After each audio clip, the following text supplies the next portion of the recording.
Welcome back to another episode of the Old Guy Metalcast. Our tips are bleached. I've got a wife beater on, fucking red Yankees hat, Adidas fucking starter get up. I'm ready. It's the new metal special, and I am Jim Vicious, joined as always by Bobby Bladez, and I am wearing full Adidas gear, and I've got I'm wearing a dreaded wig. Dreaded wig. If you hear buzzing in the background, it's just me getting a tribal tattoo around on my fucking arm, and then the other arm, barbed wire band, dude. Oh yeah, that's what you got to do.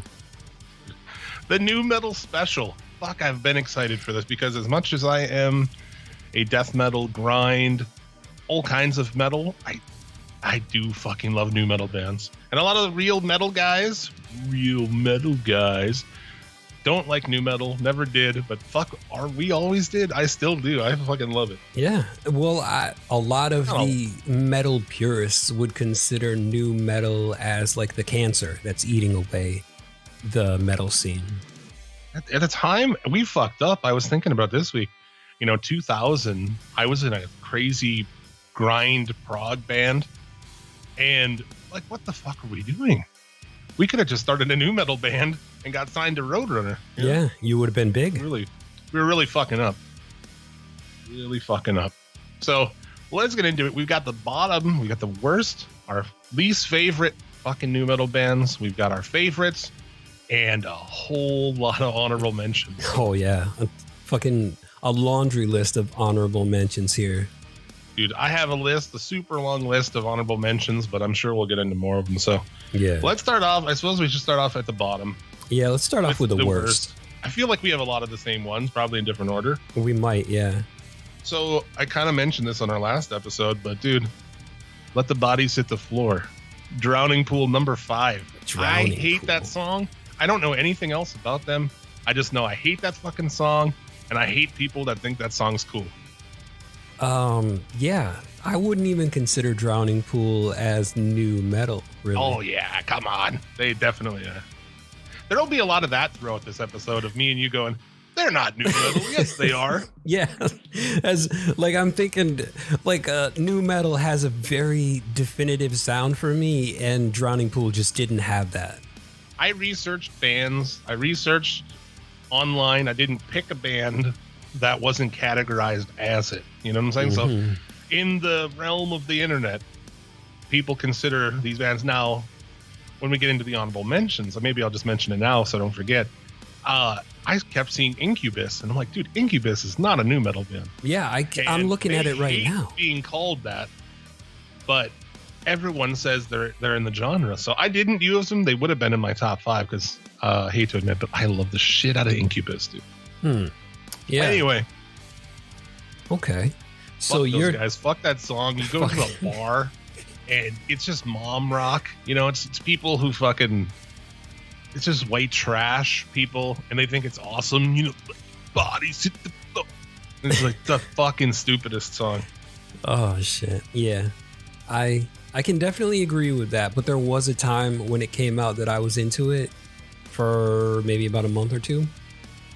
And after that, I kind of forgot about them.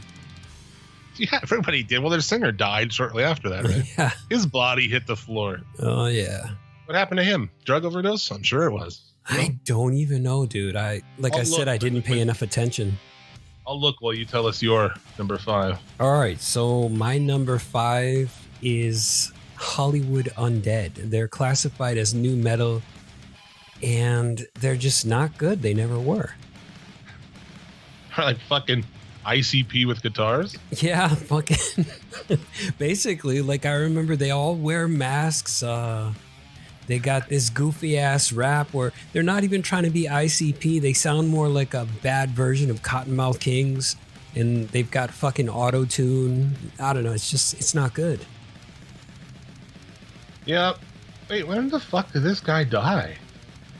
Man, it had to be early 2000s, I'd say. He died in 2002. Okay. So there you go. What was his name? I don't even know the dude's name. Dave Williams. Dave Williams. Okay. Wow. Yeah, they said what he died of or what? Yeah. I'm sure I'll find it here. Hollywood Undead, though, they're just that part of that era where it was just like, oh yeah, we'll put these fucking masks on, you know? Yeah. Or paint your faces, like some of the other bands we'll talk about. Died at age 30. Why is it so hard to find? He was found dead in the tour bus. Yeah. Died from heart failure caused by heart muscle disease. Which one? Undiagnosed. Muscle disease. Yeah. That's okay. I've never died of heart disease. Heart disease. Oh shit! How many people's fucking hearts exploded from cocaine and they're like, oh, I had a heart defect? Yeah, that's called cocaine, dude. There's cocaine in the blood. That was theirs. Yeah, Hollywood Undead. I couldn't name a song of theirs. I remember seeing a video back in the day of them and just not liking it at all. So. I can't sing a song by them, but I know there's one about like a guy who likes to pull out his wiener at parties. That's all I know. So cool, bro. Yeah. Good luck with that song today. That's number 5. Number 4 for me, and I think I heard you mention them, Edema. Oh, hey now, you're a rock star. Smash Mouth. I know, I'm just saying, we have the same number 4.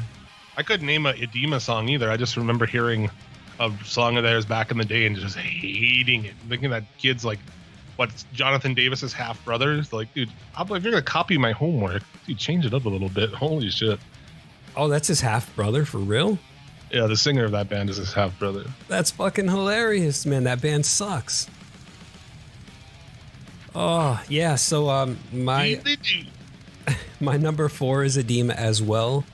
I heard one song by them because it was on the Mortal Kombat 5 soundtrack, I think, and it was called Immortal, but it was awful.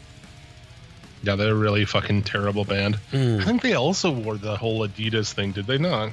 I don't know. Like I said, I didn't really look into them too much. It was dressed like Korn. Jonathan Davis's dad fucked my mom or something. Cool.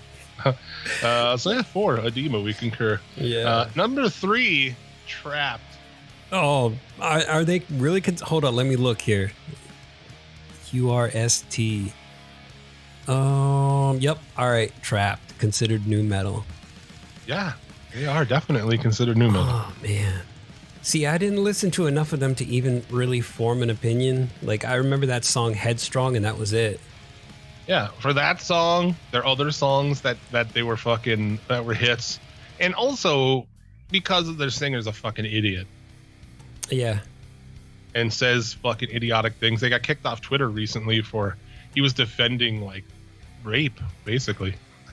Didn't they say they fired his singer, but then it was all a big punk or something like that? I don't know about that.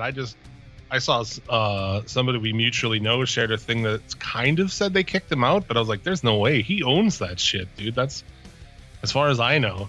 So that's why he's always been able to do whatever the fuck he wants. They've had like 97 drummers in that band. I think the old drummer switched to bass at some point in that band. Oh, shit. Like, I'm not done playing drums. I'm going to play bass now. Yeah, they fucking suck. And, you know. I will concur with that and co-sign it. They do suck. Trust me, if you heard some of the other songs, I just watched a retrospective on Trapped. Fucking from Rocked Reviews. Actually, I will give that guy a plug. He's a cool dude. Rocked Reviews on YouTube. Anyway, fuck them. Yes, fuck them to the moon. What's your number 3? My number 3 is a band called Chevelle. Yeah. And I would never have considered them new metal had I not seen them on this list, but I just remember them being ultra shitty. And so Boring Tool, like Boring Dad Tool. Boring Dad Tool. That sounds terrible. Dad Tool. Yeah. Yep. There's no way I would have ever considered them new metal. I'm not a fan, but they had a few songs that, like, if I was stuck listening to the radio, because there was a time around that period where I was stuck listening to the radio for a while when I delivered pizza, and you hear a song like that and on the radio, and it was like, like finally something that's kind of decent. But yeah, Chevelle does suck. I'll give you. They're named after a car as well, so that's dumb. Yeah. What's that other band that's named after a car? Oh, Jesus Christ. I don't know. Shit. It begins with a C, too, I think. Fuck. There's a million of them. Yeah. But Number anyway. 2 for me. Yeah!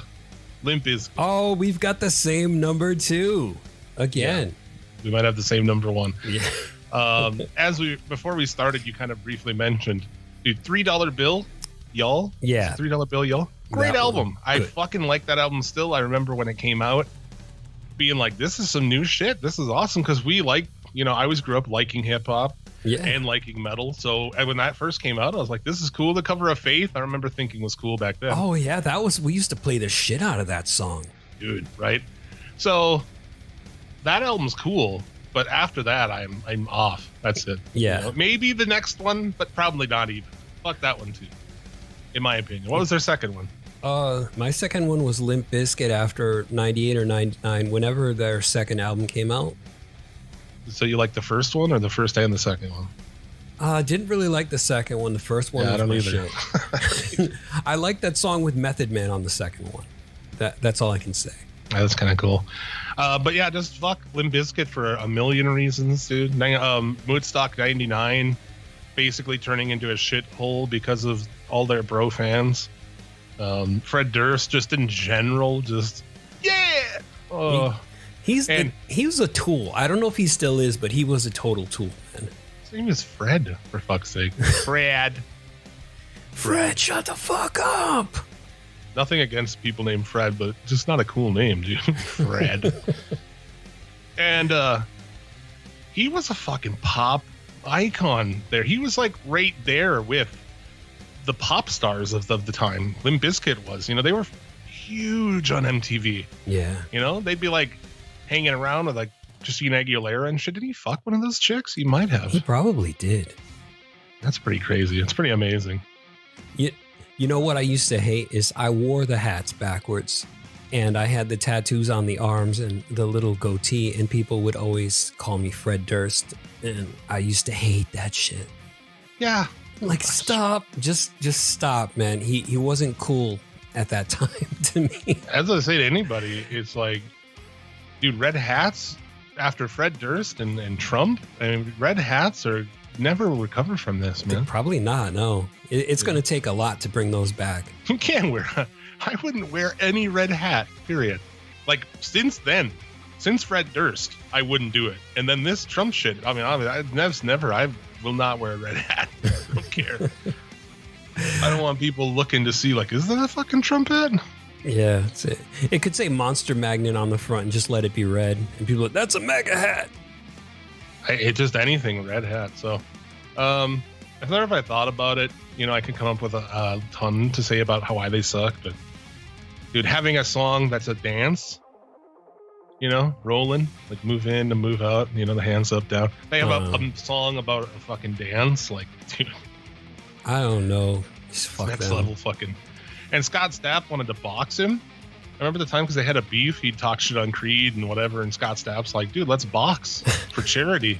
And Fred Durst's like, I don't believe in violence. Like, and like every one of their songs is like, I'll kick your ass. Like, you're going to kick anyone's ass. Fred.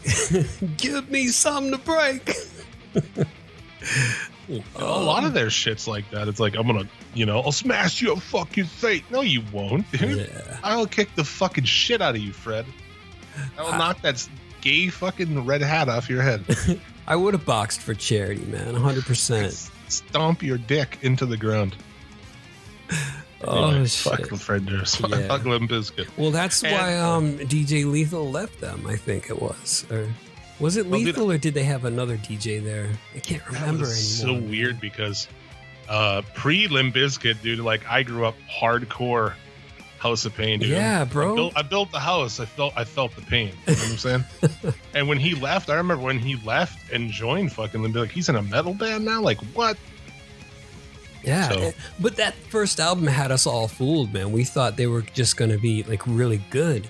And I can still jam that first album. Oh, no lie. I love that first album. I can't find a bad song on there. But after that, it was just like, what the fuck happened to these people? You'll see that that's going to be a reoccurring thing in our honorable mentions, because there's so many bands that I just like their first album, their first album, their first album. So we'll get into that. And then, so we both agreed on number 2. I imagine we both agree on number 1. You're My Butterfly. Sugar Baby. Crazy Town. Oh, fuck them. I don't consider them they are new metal. They're totally a new metal band. Oh, man. I know I don't have them as number 1, but yeah, equally bad. The worst. That song is the worst. It's one of the worst songs ever. I mean, it's just one of the worst songs of that genre, too, because it was it's your... What's the, we were talking about the glam bands, right? Yeah. Once the glam bands started to get into the just to be with you, it's like, it's over, dude. This whole thing is about to fucking blow, and it's because of shit like that. Because like you saw Crazy Town, and the Crazy Town was stupidly booked on Ozfest that year or after that year, and the crowds wanted to rip their fucking heads off because they had no business being on Ozfest. Yeah. I wouldn't. But if you listen to their other shit, it's 1,000%. You may not think of that song as new metal, but trust me, their shit has rapping. It's got the guitars. It's new metal. It's new metal as fuck. Okay.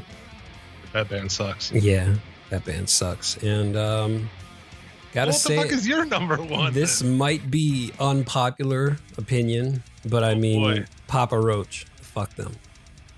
I do not like them. I kept seeing them put in as new metal, and I guess they are.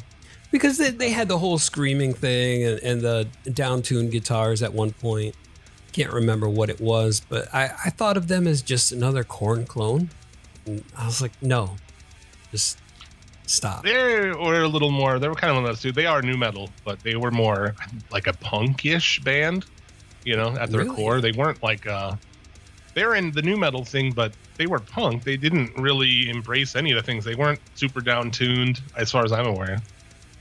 Well, maybe, I don't know if it was their first or second album, but they had the whole screaming thing.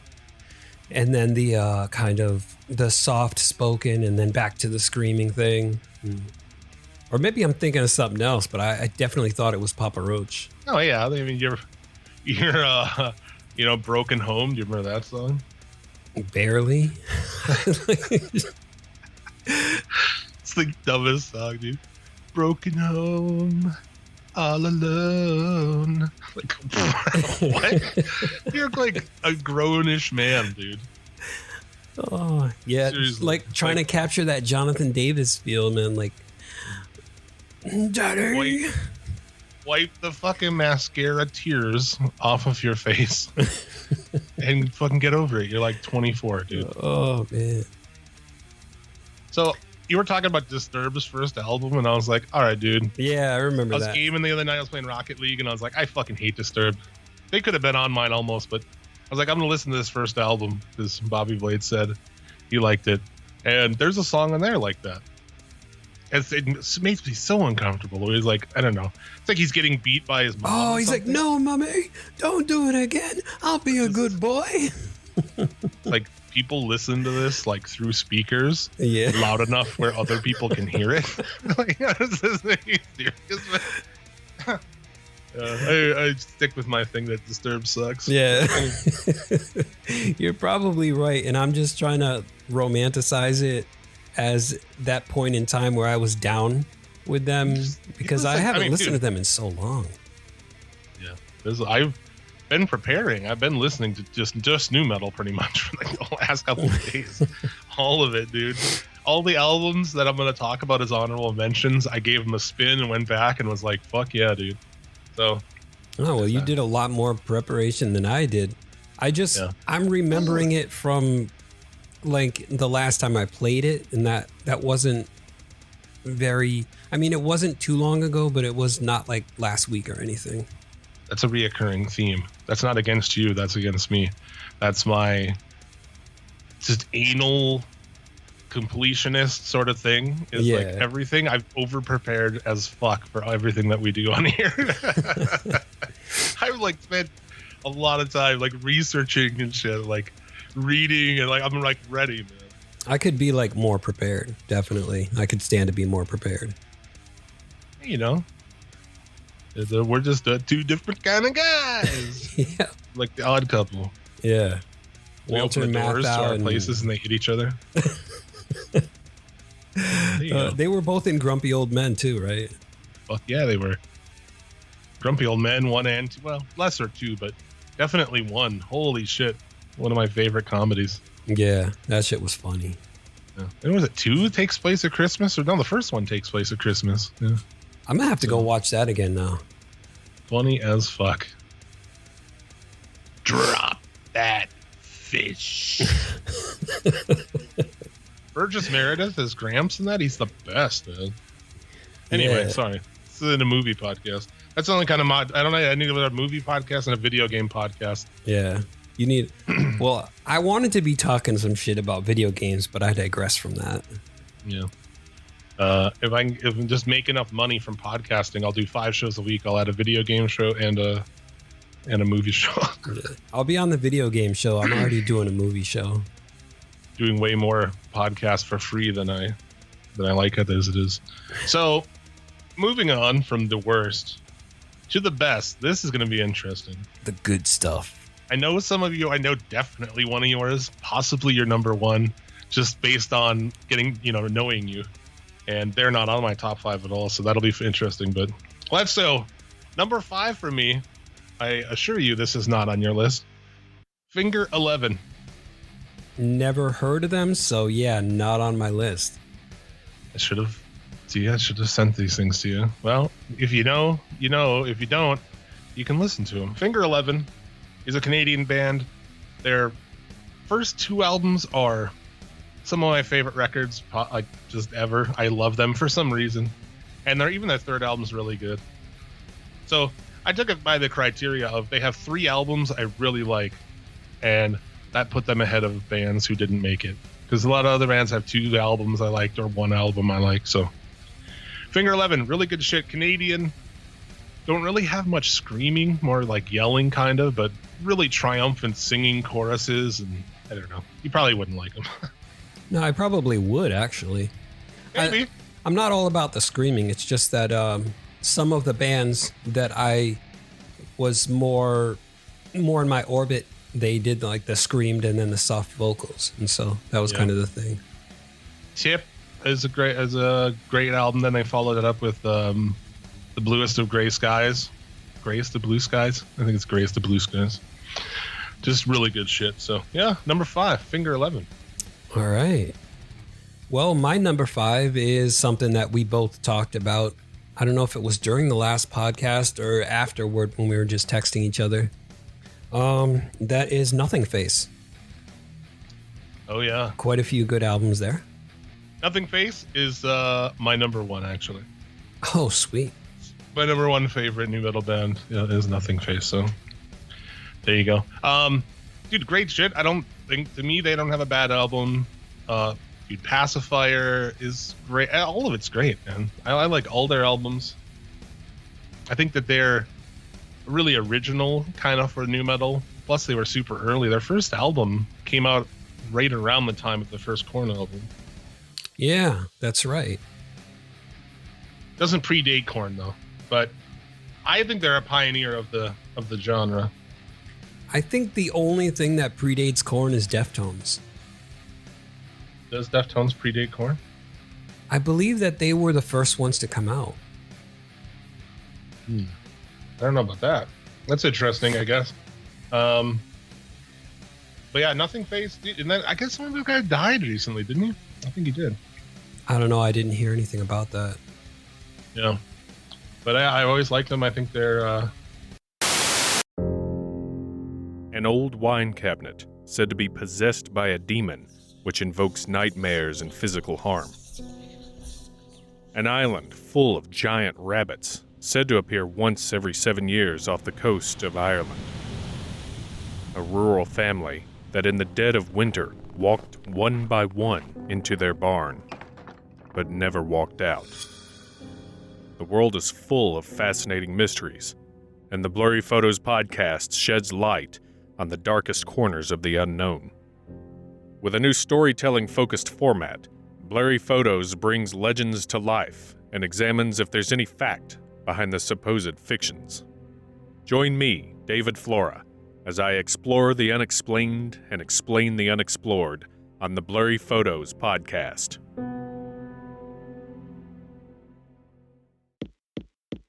So, but we can't say the things that we normally say on our podcast. That is correct. So I couldn't say something like beep, And like that. I definitely couldn't say beep, beep, beep, beep, and the beep. I am not doing this bit. Too late. He's too deep in. Anyway, this is Alex Austin from Ronan Geek Official Podcast. And in the room with me today, I have... Plebeian Pirate Adam. And just Rob. And just Rob. And we are here to advertise Ronan Geek Official Podcast. We are a geek news and comedy podcast direct out of Windsor, Ontario, Canada. So if you want some Canadian flavor on your geek comedy news, make sure to give us a listen each week for gaming, movies, and TV. We'll give you some reviews. We'll give you some spoilers. And we'll give you probably a lot of other stuff you didn't ask for. So there you go. So join us wherever you find your podcast. And we look forward to having you listen to us. Yay.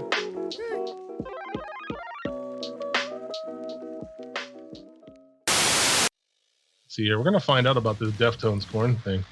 That is an interesting idea. Is like, who is the first one? I don't know if you can really. It said it was formed in 1988. Deftones? Yeah. I'd like to hear what those fuckers were doing then. Yeah, and then it said after the lineup settled in 93, the band secured a recording contract with Maverick Recordings and released Adrenaline in 95. Now, did you remember Adrenaline? I think when Adrenaline was one of those type of in a Bleach or a Nirvana Bleach or a Nirvana Incesticide type of deal, where we went back to it. Like, I don't remember Adrenaline making any kind of splash. It was around the fur when that band popped. Yeah. But then after Around the Fur is when I went back and bought Adrenaline, and I was like, holy shit, this is really good. Oh, yeah, right. I'm just saying it was kind of a retro thing, but, you know, I don't know. Yeah. That's very interesting. I guess Korn's first album's 94. Yeah. They're self-titled. I don't know that it hit that early, at least for me around here, but... Maybe not. I remember in 95, like I said, I was driving around in my buddy's car, and he had a tape with 3 Korn songs on it. And the first time I heard it, I was just enthralled. I was like, holy shit, this is good. This is really fucking good. It's like nothing I've ever heard before. Yeah. Pacifier from Nothing Face came out in 97, so a little bit later. Okay. But very good shit, man. And I think they're kind of underrated, you know? I don't think... I was interested. I was like preparing to send you Nothing Face shit. Like, this is going to be in my list, though. You got to listen to it. And you're like, oh, dude, that's on mine. I was really surprised. I have all their albums, so yeah, I'm totally prepared. Yeah, dude. Very good. So what number was that? I'm sorry, I'm looking at other shit. We're going to number 4. We're going to number 4. Yep. You can't stop us now, no matter how you try. Rage Against the Machine for me. I would never consider them nu metal. I think they were their own genre, man. No. Holy shit. Like, that would be rap metal to me or something. I don't even know. Rap metal is nu metal. It is? Sure it is. Okay, well, I guess Rage Against the Machine. Fuck yeah. I can't fault you for that, bro.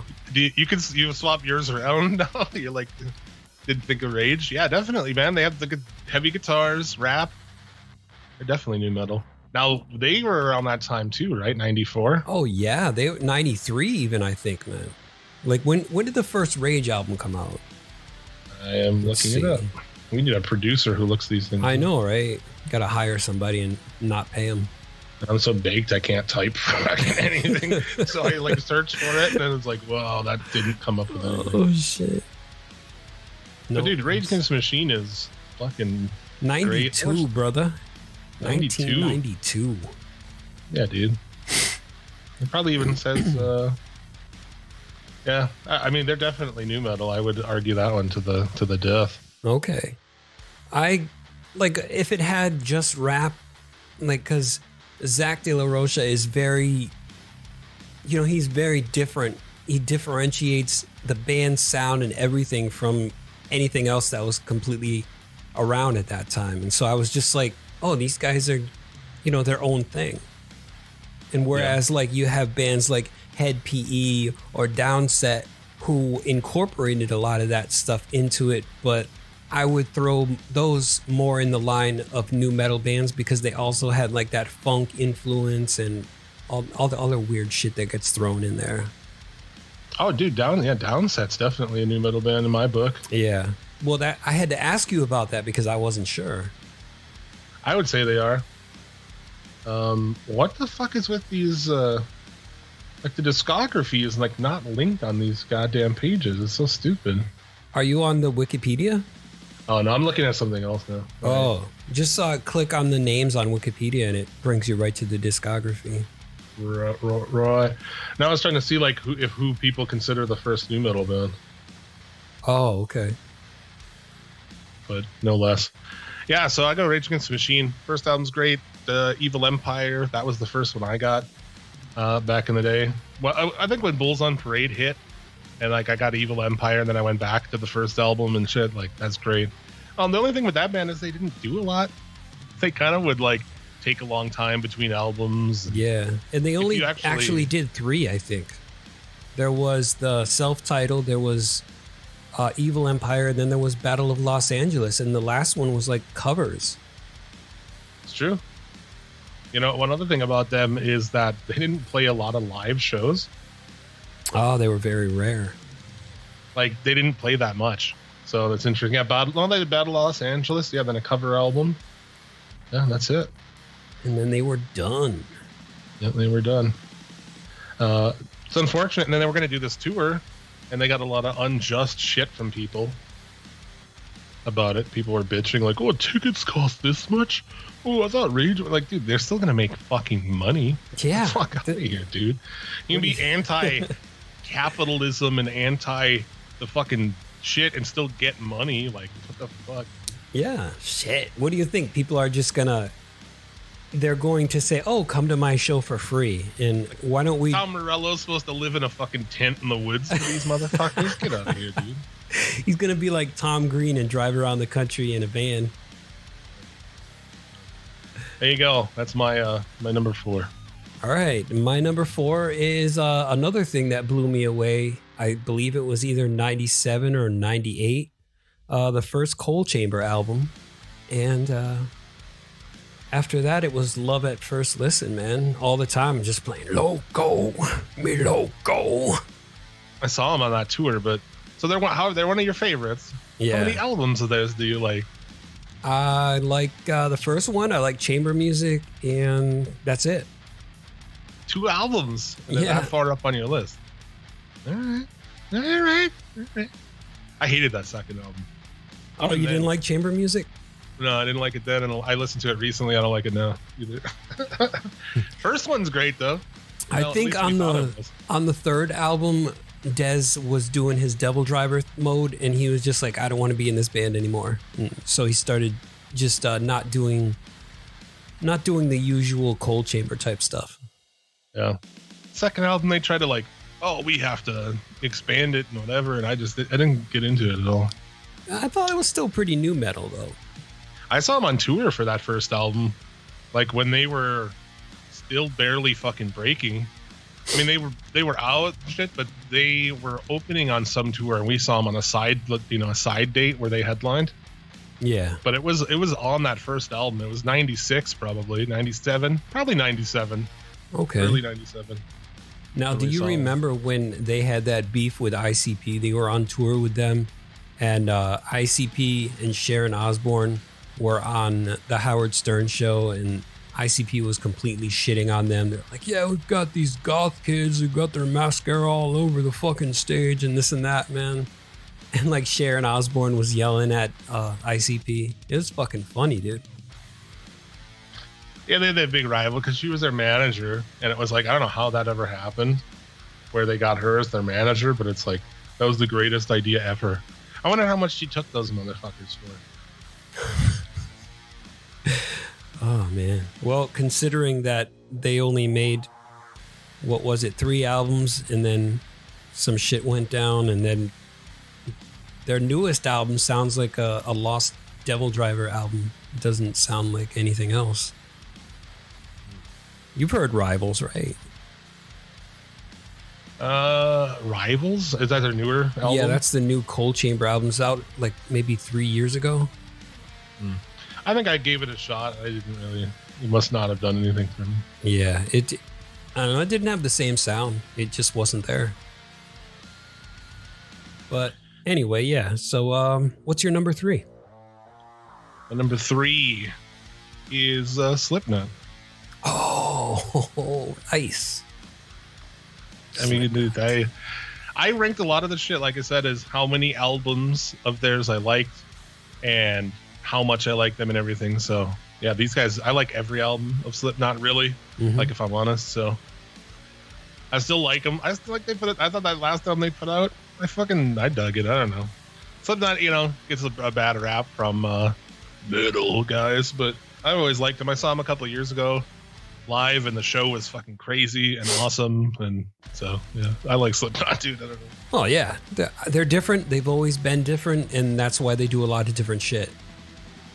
Yeah, I mean, like, when they first came out, I was like, the masks and the whole thing. Like, I still think that's stupid.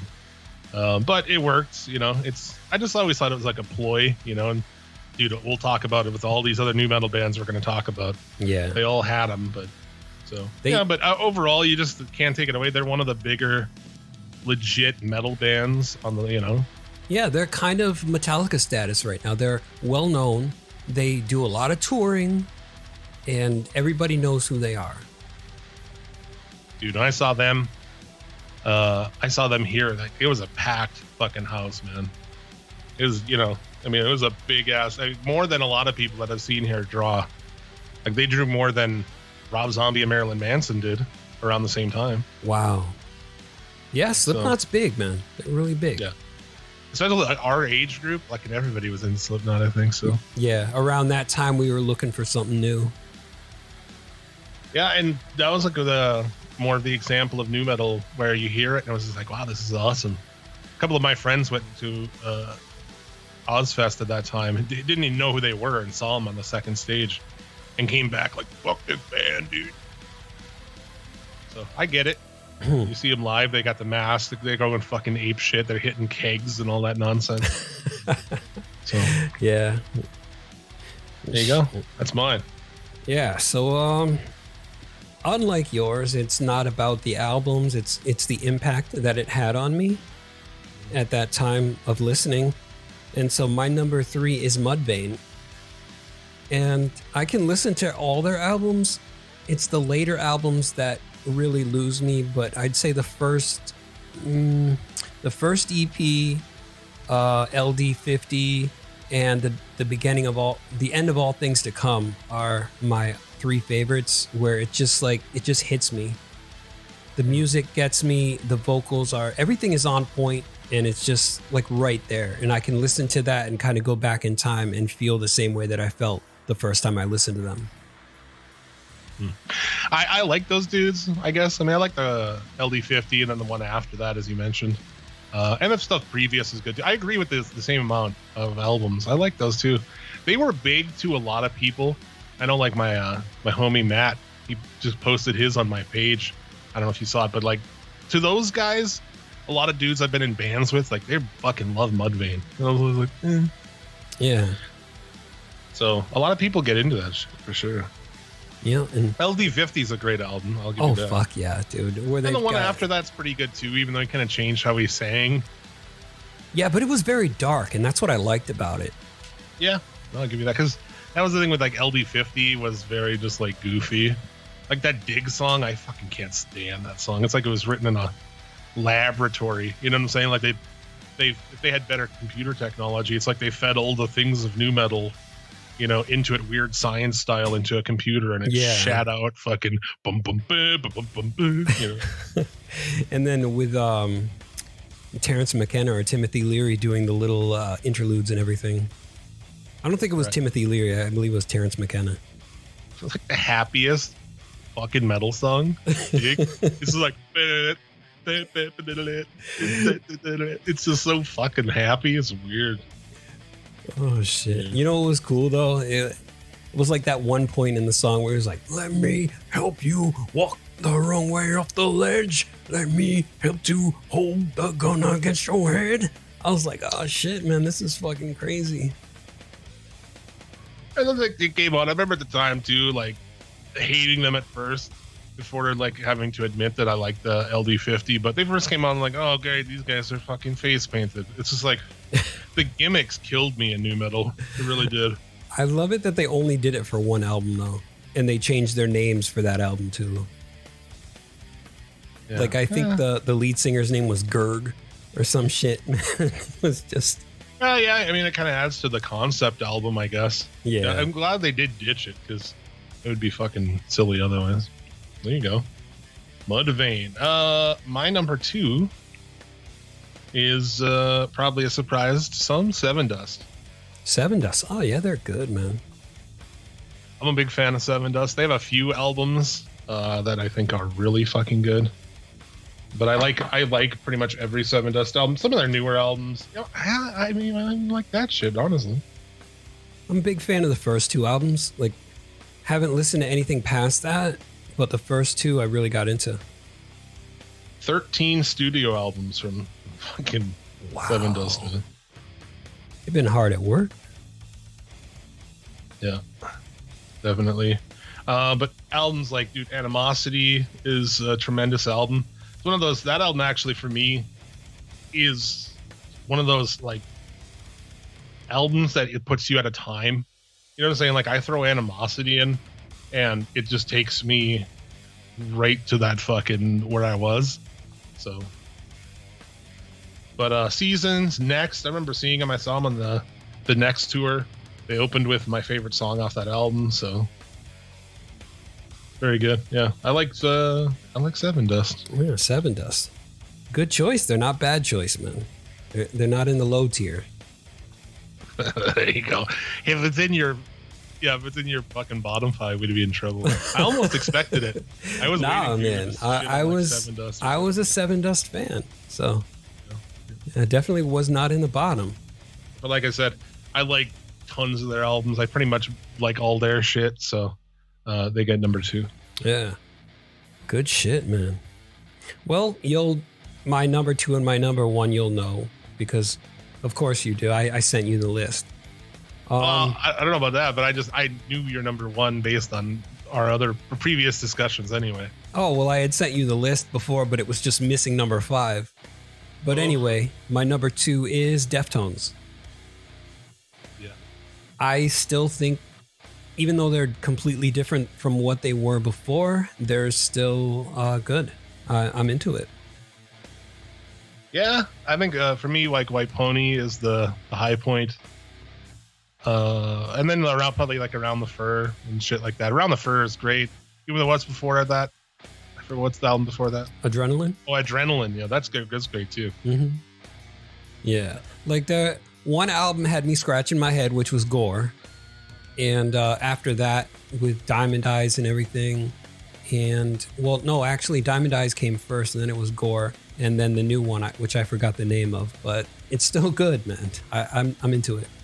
I saw people, even like older dudes like us saying like, "Oh man, you got to check out the new album's fucking awesome." And I listened to it. I didn't really get into it that much. I mean, I'm not going to shit my pants over it saying best album ever, but I liked it for what it was. Yeah, I don't know. Was it on here where I talked about that? Yeah, it was. Actually, like a guy who's back in episode 2 or something. A guy who's 50 years old and like chubby and shit. At what point can you no longer stand in front of a microphone in front of a crowd of people and go, I love the Deftones, don't get me wrong. It's just weird. Get chubby and 50. Well, look at Dino Cazares from Fear Factory, man. Okay, but he's not out there going, man.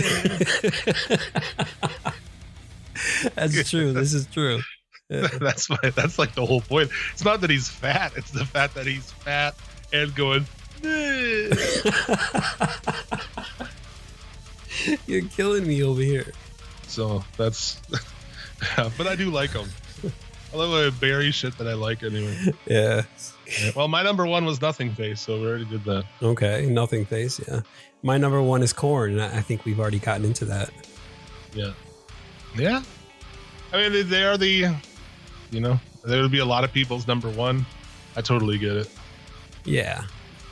Because a lot of people would think that, I guess Korn was the first, or their first introduction into what is called nu metal.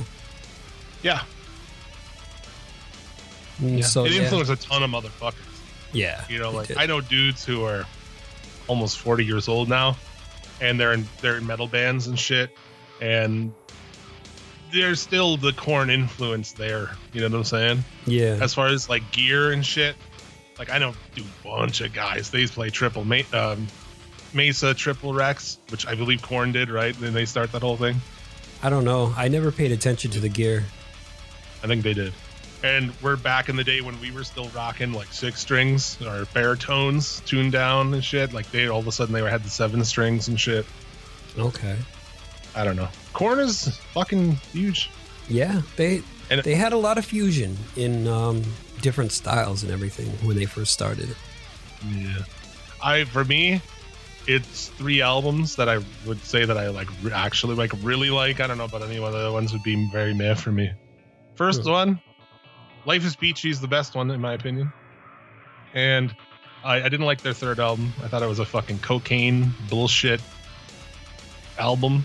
And then the 4th Issues I think is great. Oh man. Yeah, I liked everything except for their 2 experimental albums, which was like the song with Twisted Transistor and then the Untitled album. Both of those I was not into. I mean, I'm still a completionist, and so I bought them, but they also have, where did they use like a dubstep album at some point? Yeah, I thought that was good. I liked that actually. It's just weird. Where it had like weird electronic music with guitars, and I'm a big fan of EDM and everything, and so I guess that's why it got to me. I was like, oh, hey, I like this. It depends how you view it, right? Part of it could go like, oh, they're, doing this, but the other part of me was a bunch of old dads, like what's popular now? Like, oh, we could fucking jump on that. You know what I'm saying? Yeah. That's how I took it at the time. I was just like, they're going to do dubstep now because that's popular, I guess. I mean, I don't know.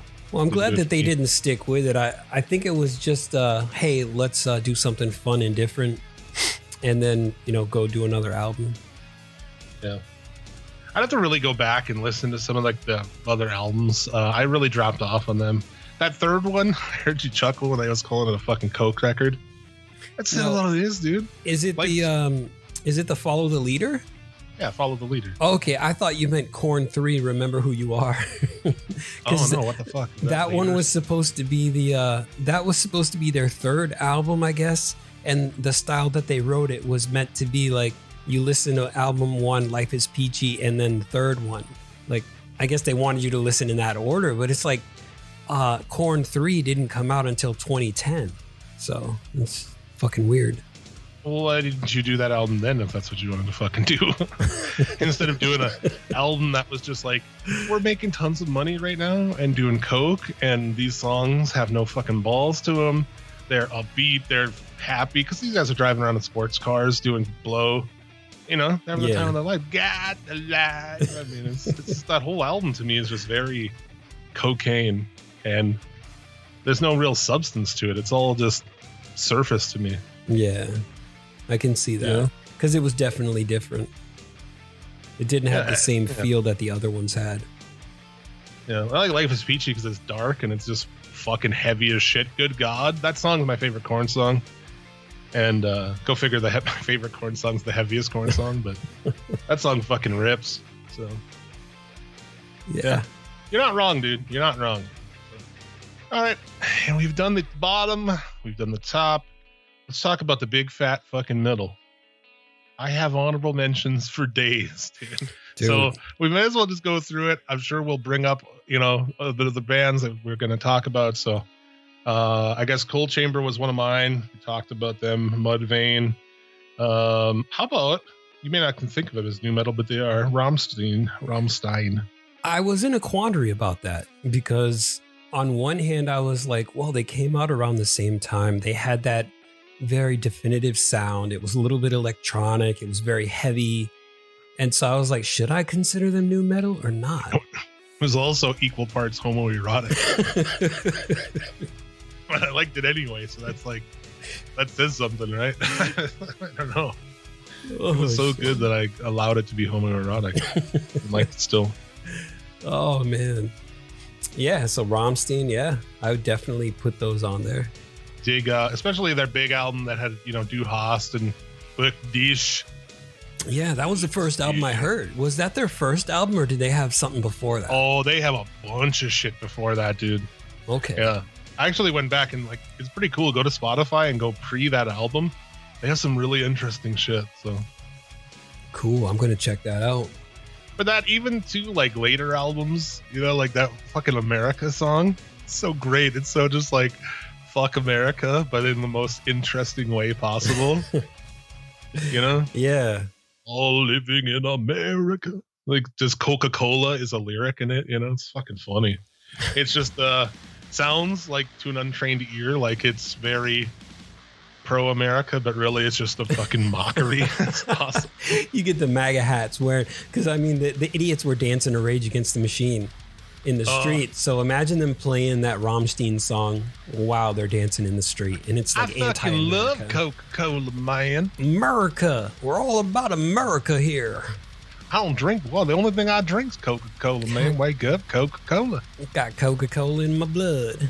That's right. My grandpappy said, I drink so much Coca-Cola, it may as well be my blood. That's right. I bleed the red, white, and blue of Coca-Cola. I saw this guy. I was driving home with my fucking pizza today, and there's this big fucking truck behind me, tires sticking out, just big sister fucker truck.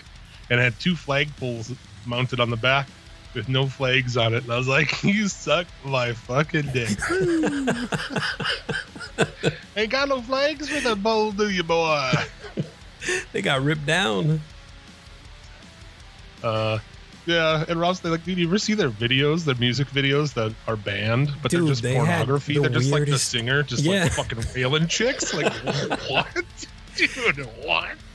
I would liken that to almost the weird kind of videos that 9 Inch Nails had come out with for Closer to God, or even Tool when they did the Stinkfist video. Is that the video that would float around on VHS, and it was that one torture dude? Yeah, it was weird shit, man. Yeah, that guy, I saw a documentary on that dude who he just did a ton of self-torture art shit.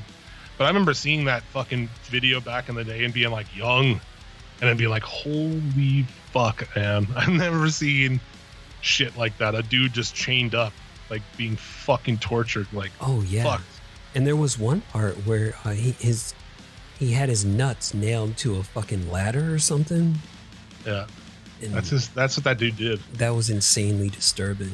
I don't know the name of the documentary offhand, but should look into it. It's definitely worth watching to anybody listening. So yeah, there's that. But dude, yeah, you have music videos where you're fucking chicks. What? Yeah, I think Prodigy did that too. Naked in your videos? That's crazy. Yeah. I know Prodigy had that for not Firestarter, but there was another Smack My Bitch Up. They had an uncensored version that MTV would play it around midnight. And it was just all sex and titties and everything. That Rammstein one, you have to look on porn sites to watch it. It's great. So yeah, there you go. What else? Throw some other bands. You want me to keep going? I got a bunch of bands to throw out. Oh yeah, well I'll go. I've got the first 2 albums from Nonpoint, man. Definitely down with those. Yup. Agreed. Those are mine too. Especially the first one. But the second one, I'll give a pass to as well. Yeah. Those were some good new metal right there.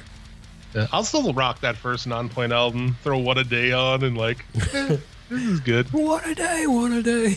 Yeah, it's I can get on this, dude. Nonpoint, yeah, definitely. Here's one. I don't know Spanish, but I know how to sing along to Puya. Oh, hey, we both got the same on our honorable mentions, man. I've got Puya here. Dude, Fundamental especially. Yeah. Yeah, that album is so tremendous, man. It goes down to the fucking salsa and builds up to the metal, and they've got like the Suicidal Tendencies guitar solos, and like this fucking rules. Dude, it was so good, man. I remember hearing that. I was like, I knew a little bit of Spanish at that time, but not enough to sing along with it, but it was fucking awesome. I just sing along with it because, like, from listening to it, I don't know what that is. I'm just mimicking what he does, Oh, shit. Yeah, but yeah, man, especially Fundamental. That album fucking rules. I think that was the only one I ever bought. I didn't buy anything else after that. Yeah. That's how big nu metal was. People are like, how about this band there? They only do shit in Spanish. Nu metal's like, get the fuck in here. It's like, let's sign everybody that sounds like this. You got bouncy ass fucking heavy riffs and shit. Like, yeah, that album's good. I suggest that to anybody. Yeah. And I love it when one? It breaks down into the salsa, like you said.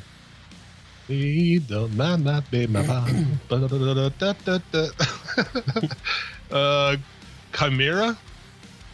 See? Nah. I don't hate them, but they didn't even get an honorable mention from me. I really like their first album, even if some of it's repetitive, because they will play a part to fucking death, that band. They're like, how many times should we do this part? 24, dude. Yeah, what? 24? I heard they were coming back. I mean, sure. They had that album, and they had a second album where they had a bunch of guitar players do solos on the album because they don't have a lead guy. So I think Kerry King and I think maybe Dimebag even plays a solo on like their second album. Maybe not Dimebag. I would Stain, dude. Yeah. Their first album and then the second major label debut, which was Dysfunctional, definitely rock those. Like Tormented and Dysfunction. Yeah. I like Dysfunction. I even like what's the one after that? Break the Cycle. I like Break the Cycle too, actually. It was okay. It was definitely softer and kind of not my cup of tea, but I appreciated a few songs from it. Yeah, agreed. So yeah, Stained.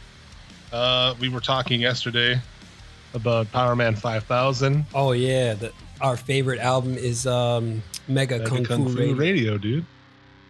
Yes. What's the one before that? That's a good album too. The one previous. The Blood Splatter Rating System, something like that, I believe it was. That's like a little less refined, so it's not as good as Mega Kung Fu Radio. But then they just go fucking off the wall. I remember at the time reading in like probably Hit Parader where it's like, oh, they got rid of their custom percussion guy but got another guitarist, and thinking like, oh, that's weird. And then the next album, oh, this is what you're doing now? What about when they did the, it was right after Somewhere on the Other Side of Nowhere, they were like Builders of the Future, and just went completely off the fucking rails, man. Yeah. My buddy Nick was in that band for a while. What year? Oh, fuck. I don't know. Like, probably up until 5 years ago. Oh, like shit. 10 is his name ago. Nick Quijano? Well, I mean, that's his name, yeah. Okay, yeah. They got him listed here on the wiki. Oh, did they buy that? On the timeline. Because I know he had a name. He was like Scissors or something in that band. Because they all have names, because they're from outer space. Yeah, it doesn't say anything like that. Is his name clickable or no? Nope, it's just in black. He's in some other fucking washed up new metal band for a while. Hold on, let me see if he's in a band now too, with his Hot Ass Wave. Yeah, no, I can't find anything clickable on here. Playing shows, they used to be like him and his brothers. Brothers are on. His brother's a drummer. He was in fucking. He was in there, but this doesn't really say what else he was in some other new metal bands. I don't know. Oh wow! So okay, yeah, the Blood Splat Rating System, that was 95, and then Mega Kung Fu Radio came out in 97. But they've got a lot of the same songs, so apparently. Yeah, they're like demo versions. Yeah, you see that, a lot of bands who have a more indie release and then kind of redo the songs. Mm-hmm. Okay, yeah. So that, and like they're releasing that as a double album where it's the Blood Splat Rating System / Mega Kung Fu Radio, and so it's like a 2-disc release. Oh yeah. I would always tell Nick, I'm like, dude, talk to him and fucking convince him to do a Mega Kung Fu radio tour. You know, like, fuck all this other bullshit, dude. Do a tour of that album, and I'm telling you, people will come to it. Yeah, that was their best. I mean, they had a lot of fusion from everything in that. Where like he did like a Spider did a little bit of like not rapping, but it sounded like spoken word kind of slam poetry shit or whatever. But it was fucking good, man. It is really good, yeah. I remember, I think I first heard those guys on the Ozfest 96 disc, right, with the Organized. Oh, shit. I was just in a store and I saw the album cover. I was like, yeah, this looks pretty fucking cool. I'll buy it. Hey, that's Rob Zombie's little brother. Okay. What band is this? Oh, yeah, The Dreaming. He used to be in that band. It was a band founded by the old singer of Stabbing Westward. Oh, now, I like Stabbing Westward's Wither, Blister, Burn, and Peel, and that's the only one I like.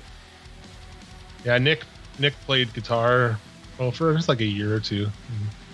So he's from here. It's cool that he moved out. He ended up in California, like playing with all these different people. His new band's called Hail Sagan, if you're into that. Like I said, his wife sings in it, and she's a boner factory. Hail Sagan. Yeah. So there you go. That's cool. That shit's good. Here's maybe people will find this surprising. Spine Shake for their first two albums. Ah, yeah, I remember that. I saw them. I had no idea who they were. And I saw them open for... God damn, who the fuck was that? I don't even remember who they opened for. Oh, System of a Down, I think. No shit. When I saw System of a Down on tour for the... Like, they broke off from that Slayer tour, which is like their first national tour. After that came out, the Slayer was on tour with Diabolus. So they broke off and had a headlining show, and we went to that. And it was with Spineshank. Sweet. I think. Pretty sure. But yeah, Spineshank's first album is really awesome, man. I really like that. And even the second one, they kind of went for like an industrial type of thing. And I still think that album's great, too.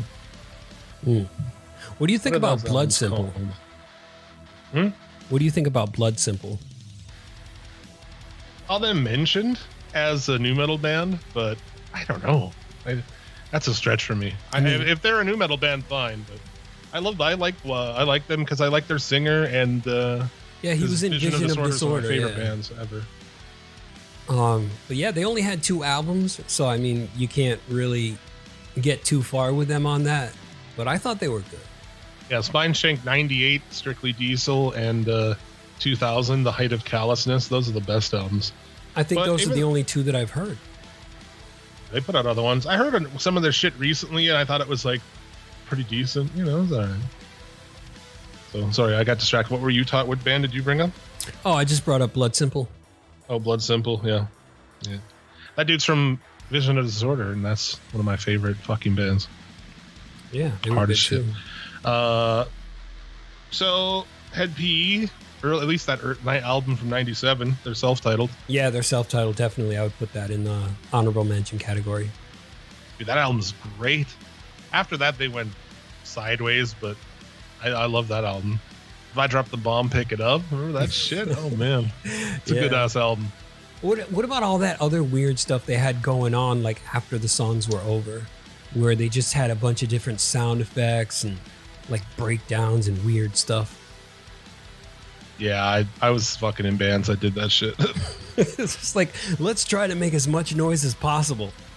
We put out a whole... My band, Omnipotent Belligerents, put out a whole fucking album that is all connected. And every track, if you listen to it beginning to end, every track before it starts has a countdown, right? So if you flip through the CD at every track, it's the beginning of a song.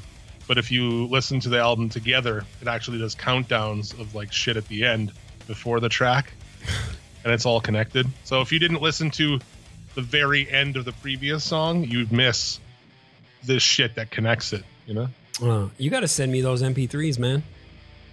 Yeah, I don't have them. They're out there. Oh, they're out there? It's out there, yeah. It's on YouTube and shit. I'll look that shit up, man. I definitely want to check that out. Like a band camp of it. There were artsy motherfuckers like that too. Oh, what's that called? Avant-garde, something like that. Let's have. There you go. That'd be a positive way to say it. Yeah, that first Head B album's great. Dude, I'd say Linkin Park. I'm surprised you didn't put them on your worst. Well, because I did like the first Linkin Park record. I like the first two, all the way to Meteora. I think Meteora is like the high watermark of that band. What was I thought Meteora was the second one. Well, maybe it is. I don't know. I know the self-titled I was into, and then Meteora, it started to get really old. I was like, this is just the same shit over and over again, man. I don't want to hear that. So that would be one. You mentioned Downset. Yeah. Do We Speak a Dead Language is like the album to me, 96. Yep. That's the same one I'm thinking of too. That's the fucking one, dude. Snot, definitely got to put them on there. Yup. I was just listening to that the other day. They have one album and it's fucking great. It's amazeballs. Tell the people how you feel. Fuck the record. And fuck the people. Yeah, dude. That's really good shit. Yeah. Down the Sun. Oh, fuck. I still have that official album, dude. Yeah. They have another one of those bands, one album. Yep, one album bands. They're very, very Slipknotty, aren't they? Yeah. But I still like them. My favorite is Pure American Filth and Lucas Tool. Or what? People in that band? No, the songs. Pure American Filth and the song Lucas Tool. Yeah. I like that whole album. Very good. Yeah. Here's one of those like super obscure fucking bands from the genre. Taproot. Oh, okay. Never got into them, but I have heard like their first record, I think. Gift from 2000. That's the only shit for me. I like that album. I think it's fucking good. It's got some like super triumphant choruses and shit. Like I'm all in. I'm a sucker for a triumphant chorus. Yeah. What about Static X? Yeah, I like the first album, I guess. I always had a beef with that band, I guess. I don't know. Wisconsin Death Trip. Yeah, I like that record. When we opened for Soulfly, like whatever, a couple years back, 5, 6, 7, 8 years ago, the bass player of Static X is playing bass. I think he still plays bass for Soulfly. American Head Charge, The War of Art, their first album, I think is a super underrated album. Good as fuck. We opened for those guys and they were getting ready to launch their second album, and they were just like Motley Crue in it, you know, just off the fucking rails, assholes, motherfuckers, just like all the worst things you could imagine. Oh shit. And then like 2 weeks later, one of their guys died in their bus because dude, they were just fucking out of their minds. They were just like in it for the drugs. I don't know about that. I just think like their first album is tremendous, and then I think they just fell to the trappings, you know?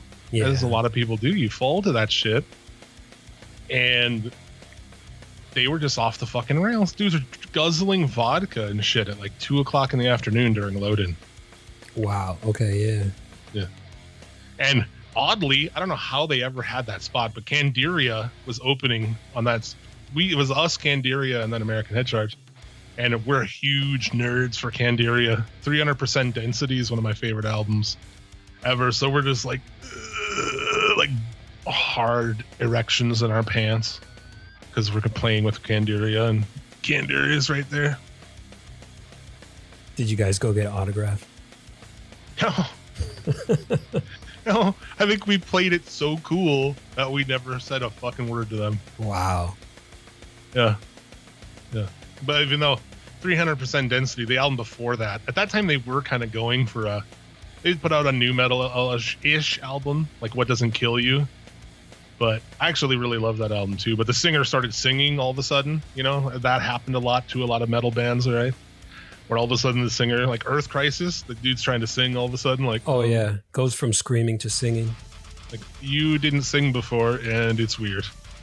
Well, yeah, because Earth Crisis was more like hardcore. That's a whole other show too. Yeah, right? we definitely got to do a metal. hardcore show, man. Well, no, I'm saying, well, that too, but also a new metal there's a whole avenue of new metal where good bands put out new metal albums that were trash because they were all of a sudden they just didn't, like Machine Head, they put out the Burning Red. Mm-hmm. Yeah. And they went from being a cool ass band to like rapping and shit. It was just so heavy handed. Like, hey, we're trying to jump on this thing. Gross. Yeah, because I thought of Machine Head as like almost thrash metal, but like they were just a heavy band. Yeah. Yeah. Their first 2 albums are boner factories, man. Burn My Eyes and More Things Change. Yeah. Those albums are amazing. Just, I can't even say how much I fucking love them. But then the Burning Red with rapping. Bleh. Well, they're still weird though. Like, I think the latest album they put out has children singing on it, or the last one that I heard. It's like, we will overcome or something like that, man. I don't know. It's just, I was not into it. It's like, yeah, they sucked for a while. And then like The Blackening, I think, is a pretty cool album. But yeah, they're sketchy. But anyway. Yeah. The First American Head Charger. You ever heard those guys? No, I don't believe I have. I'll make sure to send that one to you. Yeah, we got to make a playlist, man. Playlist. Just throw all the honorable mentions onto the playlist. Just like these albums that I'm talking about. Yeah. I could definitely make a playlist of one album from each of my fucking honorable mentions. Yeah. That would be cool. Okay, I'll do that. And yeah, we'll link it in the. Well, I have to do it before we finish. Yeah, we'll be good. Well, this will be going out next week, so. Oh yeah. So we'll link the playlist in there, and from there you can follow me. There's other playlists from previous episodes of this show. Our top 5 death metal albums of the 90s. There's all 10 of them there together. Bunch of different shit. So you can follow me, send me shit. Yeah. See me listening to weird shit. We've got to come up with some more playlists. I have more honorable mentions. I do too. Flaw. As I mentioned, Flaw, their album Through the Eyes from 2001 is fucking tasty. I like it. Never heard of them. I'm sorry, sir. They kind of have a Disturbed thing, but I always thought Disturbed was a ripoff of them, but it turns out they're a little after Disturbed, so I don't know, but I'm going to have to check those guys out. But they're definitely different than Disturbed, but I can see similarities. I'm out of a beverage, and I can hardly even fucking talk. My voice is quitting. Oh, go get a drink, man. Sliding over to get a drink. And we're back. And we're back. We are back in town. What else you got? I have got Motograder. Never listened to those guys. Now it's Ivan Moody from Five Finger Death Punch before Five Finger Death Punch. I'm pretty sure I saw them back in the day. Or something. I am not familiar at all. What albums are good? Tell us. They only did one album. Oh, okay. With Ivan Moody, anyway. The new Motograder stuff, they've got a different singer, and it's completely different. But yeah, the original Motograder with Ivan Moody in it, it's a lot of... it sounds like what Five Finger Death Punch should have become, maybe. You know, they had the new metal kind of sound. They had... It's hard to describe. Like, you've heard Five Finger Death Punch songs, right? Oh, yeah. Okay. Unfortunately. Yeah. Well, just picture the first album and how rockin' it was without all the sing-songy stuff, where they had more of the screamed vocals and just a little bit of the Fear Factory-esque light vocals. And, like, that's what Motograder was, basically. There you go. I always thought that shit sounded cock rocky to me. I always thought they came from, like, because that one singer guy, he looked old as fuck, right? Like, yeah, always. He kind of looks like Fred Durst in a way. Like, this guy was in glam bands, probably. Evidently not new metal bands. Yep. Alien Ant Farm, their album Anthology from 2001. Okay, is that the one with Smooth Criminal? Yeah. Okay. That's the inevitable question, right? Is that the one? Well, that's the most memorable one. Movies was on there. Okay, yeah. It's an album just that one album the first one. I fucking love it. Not even Smooth Criminal. Fuck that shit. But it's just super instrumental. Like the bass work on it is great. The bass player is great. Awesome harmonies. The singing is it's really good. Also takes me back to a certain time, you know, and like time. Well, just like albums that just have like a real one memory to it. You know what I'm saying? Mm-hmm. Like Animosity has. I think of like this broad that I was banging at the time who was crazy as fuck. I think of that, but I also think of like that she recently died a couple of years ago. So like I think of it that way too, you know. So it's like boom, that album is like that. I just have that shit, I guess, and Anthology from them is like one of those albums. Oh shit! Yeah, my voice is just quitting. I know mine is giving out too. We're already at hour 18. We're good. But I don't have any more listed. But I'm sure there's a ton more bands you can name that I'll be like, oh. Yeah, I actually, Motogrator was the end of my honorable mentions list. Stuck Mojo. I thought they came out before any of this new metal thing started. I think they're considered a new metal band. Oh, okay. Yeah, overall, the genre had. I mean, then there's just so many other bands. We named our worst, but there's like a fucking non-honorable mention, I guess. Yeah, there's a ton of Ultra Spank. Bands. I don't even know who they are. Oh, what's that? Union Underground. I've heard of them, but never actually heard anything by them. Those guys fucking suck. Project 86 sucks. What do you think about POD? I actually kind of like the first POD album. Yeah, the first one, I'll give it a pass. Everything after that was just dumb. I talked about, in our last episode, I talked about Get Loose. Oh, yeah, Primer 55, yeah. Getting Loose with Primer 55. Now, see, that's the only album that I liked, and I thought that was the only one they ever made, but apparently they made two others. Actually, go to YouTube and search Stone Cloud Sunday. It's a band I was in when we opened for them. And there's someone recorded one of our songs. You can see my big fat fucking ass playing guitar. But at the end of it, it's the last song of our set, and you can hear our singer fucking stick around for Primer 55, and we didn't even stick around. But there's a performance of that song, one of our songs on YouTube. Is pretty cool. Yeah. Watch it and comment about how fat I am or something. Stone Cloud Sunday at the ONE in Mandan, North Dakota, February of 2013. Yeah. See my fat ass over there. I see. You look actually buff there, man. Buff. Like you're built, like you work out every day. I am buff, motherfucker, but I'm fat too. Buff backbone. Ooh. Well, let's drag it to the finish here. Yeah, let's drag it.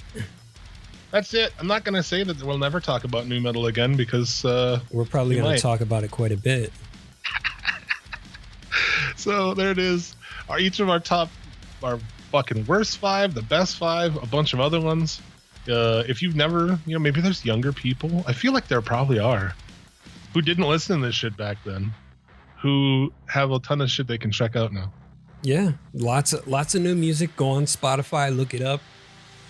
Hit us up with your recommendations, your top 5s. Yeah, dude. I think a dude's like Viva La JD, who I'm sure will be listening to this. Yeah. Like a newer, younger guy who didn't listen to any of those. He wasn't around for those bands. And whenever we talk about metal genres, apparently it confuses him. Confuses me. Yeah, it's confusing. It's like mathematics. We didn't even talk about Vanilla Ice's fucking new metal album. Oh, yeah. Can we not talk about that? I saw him on that tour, and we tried to fight him.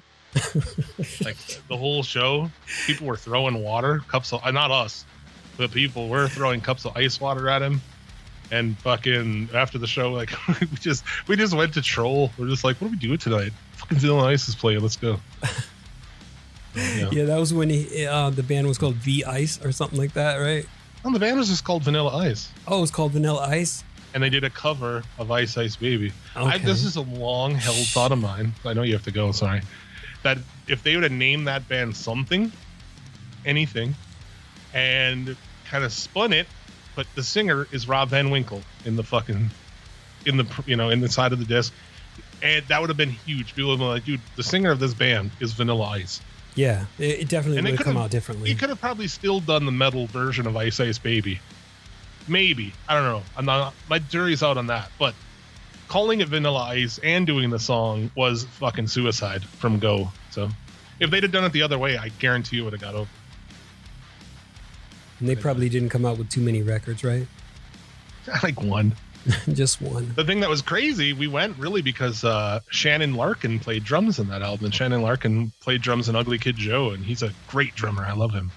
I love his drumming. So yeah, he played drums in that, I think. But anyway, let's get the fuck out of here. Check me out on the Suplex City Limits podcast. Check Engine Light podcast on YouTube. At Suplex City Limit on Twitter.